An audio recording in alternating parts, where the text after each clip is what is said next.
If it requires my child to be quiet, we can't come. Ito ang madalas na kinukonsider namin kapag may dadaluhan kaming event o party kasama si Daliel.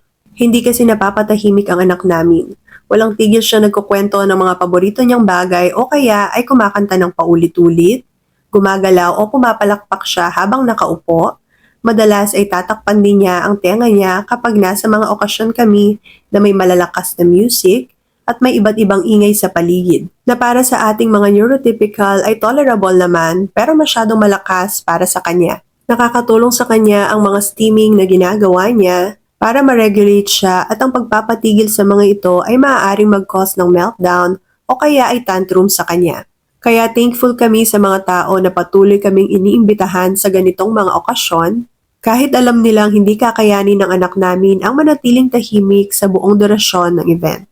Ang inyong pangunawa at pagtanggap ay napakahalaga sa amin at sobrang na-appreciate namin kayo.